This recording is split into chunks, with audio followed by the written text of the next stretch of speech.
Hey there, folks. Back to the Prince Warriors. This one is the Prince Warriors and the Swords of Rima, Volume 3. Okay. A hole in the water. Let's race, girls against boys. Brianna and Ivy stood beside each other, hands on hips, facing Levi and Xavier. It was the day after Thanksgiving, but the weather was strangely warm. The pond sparkled in the sunshine. The kids had spent the afternoon paddling around in the brand new tandem kayaks that Evan and Xavier's parents had bought as an early Christmas present for the kids. "You're kidding, right?" asked Levi, trying not to laugh. "You think you two can beat us?" Levi and Xavier looked at each other. Xavier was taller, but Levi had twice as many muscles as both girls put together. "A sloth could beat you two," said Ivy, flipping her wavy red hair. "That's probably not true, technically," said Manuel, who sat at the edge of the dock with Evan, tossing fishing lines into the water. Manuel preferred water activities that didn't require actually getting into the water. A sloth can only travel at a speed of about 0.15 miles per hour, while a kayak could reach a speed of... "What is a sloth?" asked Evan. "Okay, girls, let's do it," said Xavier, reaching for a paddle. "Last one to the other side of the pond has to buy the winning team a triple-decker sundae at the snack shack." "Each," said Levi. "Deal," said Brianna. "Prepare to lose your allowance on ice cream." "We get the yellow one," Ivy added. The two girls jumped onto the dock where the kayaks were tied up and took turns getting in. What about us?"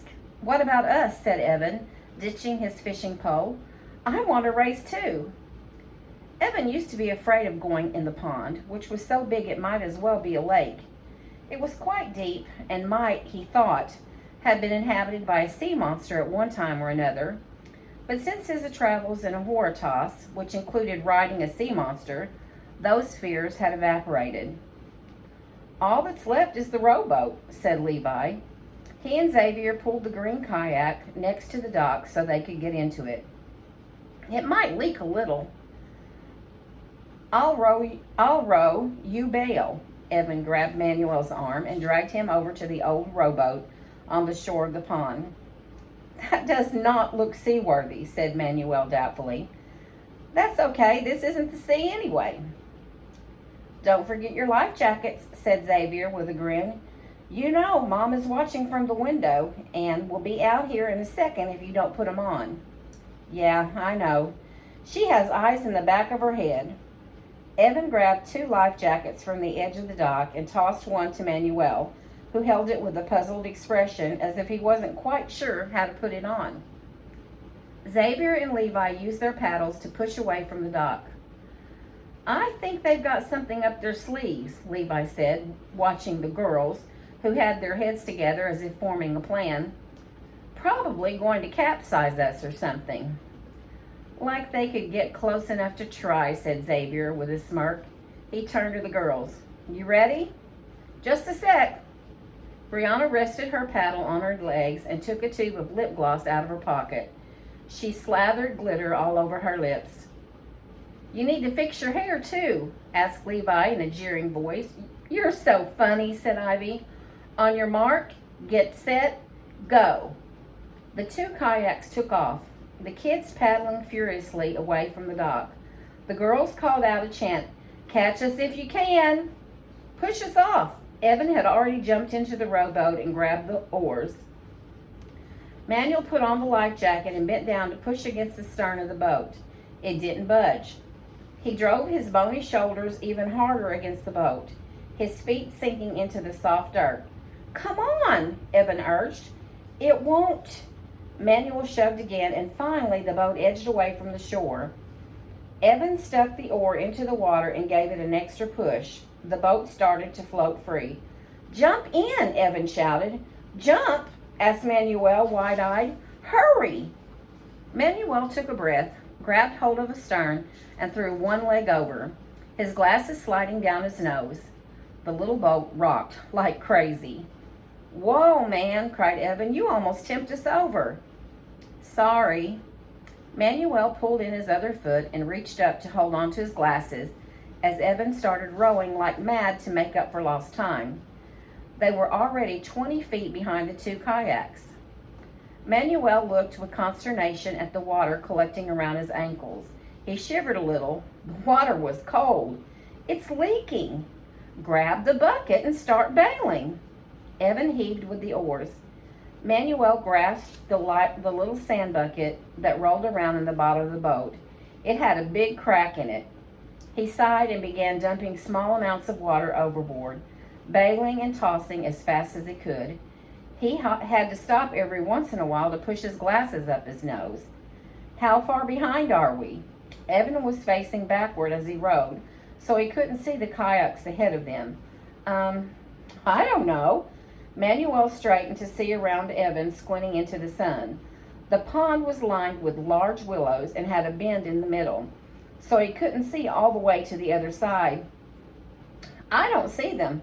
"Huh?" Evan twisted his head around to see. "They're probably hiding behind those big trees. They think they're so funny. Just want us to think they won already." Manuel shivered again. "Perhaps we should go back." The water sloshed up his legs. "I've got some homework." "No way. We'll show them. We won't quit." Evan rowed with renewed energy. "Wait. What is that?" Manuel nearly stood up, rocking the whole boat. "You're going to tip us. What's the matter?" "Look." Manuel pointed to something over Evan's head. Evan stopped rowing and turned around. For a moment, he didn't see anything. Then he gasped. Just ahead of them, a dark circle had appeared in the water. It was perfectly round, about 5 feet wide. It looked like a hole. "A hole in the water? What is that, a whirlpool?" asked Evan. "Can't be," Manuel said. "There's not even enough current here." The boat continued to drift toward the hole. Evan tried to row in the opposite direction, but the boat kept moving toward the hole, as if pulled by an irresistible force. "Help!" Manuel cried. "Help!" He started to gasp, his asthma acting up the more scared he got. "I need my inhaler." "Wait, look," said Evan. "Do you see what I see?" Manuel leaned over the edge of the boat to see what Evan was pointing at. There was something shivering on the surface of the hole. Fuzzy and indistinct at first, it soon took on a definite shape. "It's the crest," Evan cried. "The crest of a Waratahs. That means this is the water." Manuel paused, realizing the sheer impossibility of what he had just said. "Wait a minute. The water? But what is the water doing here in this water on Earth?" "I think we need to go there to find out." "What, down there? That must be where the others went. Come on, we don't want to miss out." "No, no, no, no," Manuel yelped as Evan pulled the oars into the boat, allowing it to steer itself toward the hole. "This is not a good idea." Relax, Manuel. Count." Evan didn't feel scared at all, even though it was very peculiar that the water should appear on Earth. That had never happened before. The water meant adventure. Something amazing was going to happen. He was not about to miss it. 1, 2, 3. Manuel felt his stomach jump up into his throat as the boat edged closer to the hole. He always counted when he was scared out of his wits. "We need to tell your mother." "Oh, she probably knows." Evan gripped both sides of the boat as it tipped forward. He let out a cry of utter joy. "Woohoo!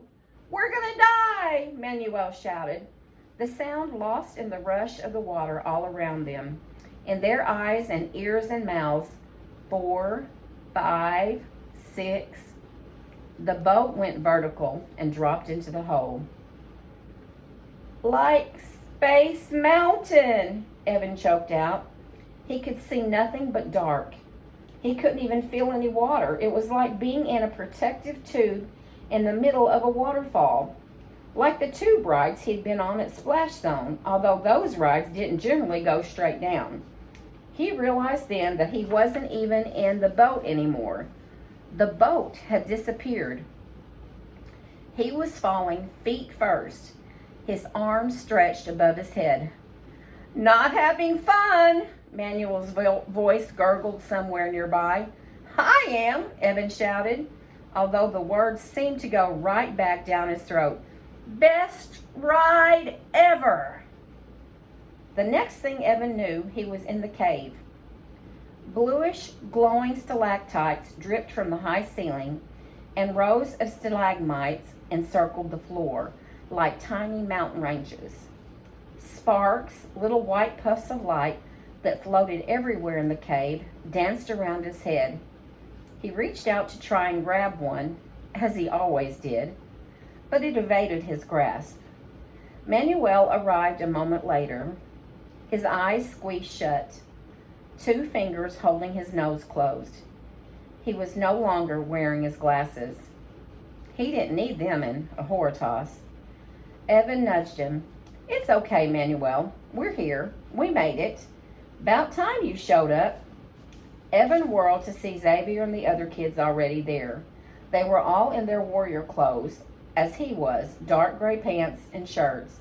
They also wore their armor, the white triangular breastplate, the wide plain belt, the tall boots, and the helmet, which looked sort of like a bike helmet, except the surface was faceted rather than smooth. Evan resisted the urge to stick his tongue out at Xavier. He was nearly 10, too old for stuff like that, even if his older brother still got on his case from time to time. We thought you ditched us, Evan said. Hey, we were as surprised as you were. Still, a little warning would have been nice, said Manuel, letting his tense shoulders relax a little. Greetings, warriors. A diminutive figure in a purple robe appeared from nowhere, his face hidden by a draping hood, Ruach, their guide in a Horatoss. Welcome back. His voice was huge compared to his body, so big it filled the kids' minds as well as the cave. They had never actually seen Ruach's face, although they had had glimpses from time to time of something that might have been a nose or eyes. Ruach was still very much a mystery to them, and he seemed to like it that way, but he was also their friend. His very presence had become a strange sort of comfort to them. Ruach, said Ivy, running over to hug the small figure. Brianna did the same. We're so glad to see you. The boys looked at each other and rolled their eyes. I'm glad to see you as well, said Ruach with a slight chuckle. I have something special to show you today. I have a question, Manuel said, raising his hand as if he were in school. Why was the water on Earth? I mean, normally when the crest brings us to Horatoss, we have to find the water ourselves, but this time it found us on Earth, which seems out of the ordinary. Today is an out-of-the-ordinary day, Ruach said. You will understand in a little while. We must go now. The kids glanced at each other. Ruach seemed to be in an unusual hurry, which meant they were about to do something exciting and probably dangerous, which might be fun, but then again might not. Where are we going? Evan asked. Someplace you have not yet been. You will see. Just follow me.